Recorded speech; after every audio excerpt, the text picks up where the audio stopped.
Amber Lewis always said her dreams felt real. People in Westdale had a good laugh about it, like that time she dreamed the school principal would slip on a banana peel in the hallway, and then, just like that, it happened the very next week. Or how she had a dream about her aunt giving birth early, and suddenly the woman's water broke right there in the supermarket. Just little coincidences that made her seem either gifted, lucky, or a bit odd, depending on who you asked. But when she hit 19, things took a turn. The dreams weren't just strange anymore. They felt heavy, like a weight pressing down on her chest while she tried to sleep. She'd wake up in a panic, drenched in sweat, gasping for air, and clawing at her bedsheets like she was fighting to escape something terrifying. And every single time, she'd whisper the same chilling phrase, "He killed her again." At first, her mom brushed it off. "Just nightmares," she said. "You're stressed, that's all." But deep down, Amber knew it was more than that. Amber was juggling community college and a part-time gig at the grocery store, trying to keep her head above water with bills and her scholarship. Stress, yeah, that was her constant buddy. But those dreams, they didn't just stay fuzzy, they got crystal clear. Every night, she found herself describing the same creepy guy, tall, super pale, wearing a blue jacket, and with this wild tattoo on his hands that looked like twisting vines or roots. And guess what? It always led her back to the same eerie spot, a billboard on Highway 44, mile marker 17. How wild is that? It's this bright, screaming red advertisement for a diner that shut down a decade ago, yet it still stands there, like a ghost from the past. Every night, Amber found herself dreaming about it, seeing that creepy guy dragging a woman into the trees right beside it. Sometimes, the woman fought back, her desperate cries ringing in Amber's ears long after she woke up. You could almost feel the panic, the sheer terror in her voice, as if she was begging for her life. Other times, it was heartbreaking tears streaming down her face, pleading for mercy like she knew it was the end. And then there were those gut-wrenching moments when the woman just went limp, like all hope had vanished into thin air. It felt so real, so vivid, that Amber couldn't shake the feeling it was more than just a dream. It was a warning. So, what did she do? She decided to take action and went to the police not once, but 3 times. Each time, she poured her heart out, describing the man in chilling detail, right down to the wild tattoo on his hands that twisted like vines. She even told them about the eerie spot where it all happened and how the headlights danced across the pavement like some twisted spotlight.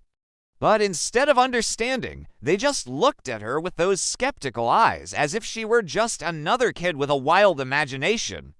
Can you believe that? They even asked if she was on something, dismissing her with that same tired smile they reserved for attention-seeking teens. It was beyond frustrating. 2 months rolled by like a slow, heavy fog, dreams haunting her, fear creeping in, and recordings piling up on her phone.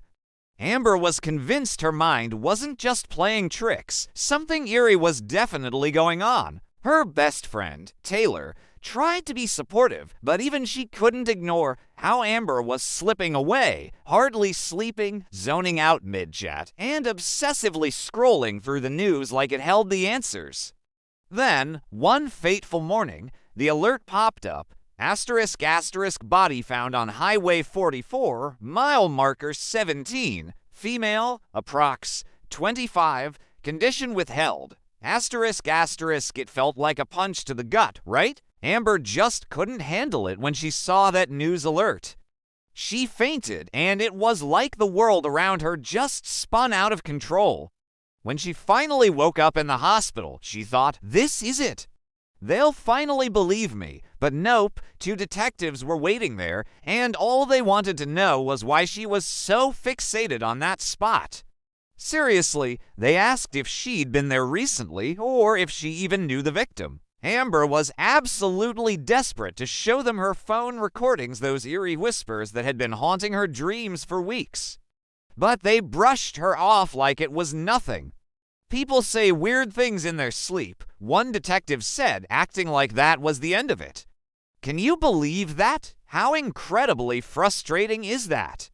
It felt like they were dismissing her, like she was just some kid spinning wild tales for attention. So, Amber went home feeling like the world had tilted sideways and it was hard to breathe. She kept dreaming more murders, all at that same creepy billboard.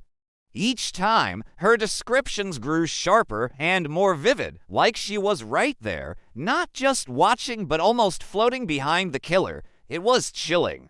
One night, while recording half asleep, she whispered, "He knows I can see him now." It sent shivers down her spine, didn't it? She was scared, but also fiercely determined to uncover the truth.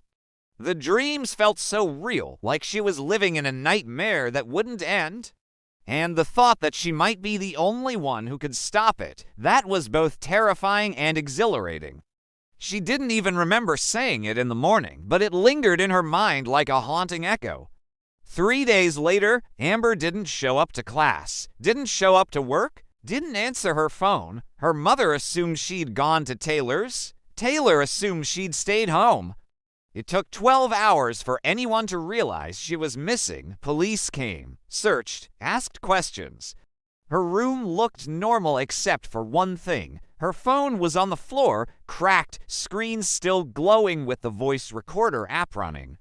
The recording was almost 3 hours long. For the first 2.5 hours, there was nothing, just the soft hum of a room, maybe the rustle of a blanket.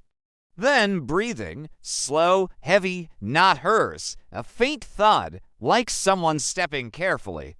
Then a low voice. "Wake up." That was the last trace of Amber Lewis. Local news called it strange. Police called it inconclusive. Residents of West Dale called it none of my business. But over the next month, 3 more bodies were found along Highway 44, mile marker 17. The billboard was torn down. The forest was cleared. Extra patrols were assigned. But the killer was never caught. And sometimes late at night, drivers swear they see a pale girl in a white t-shirt standing by the side of the road holding a cracked phone staring into the dark trees like she's waiting for someone to step out or waiting to wake up.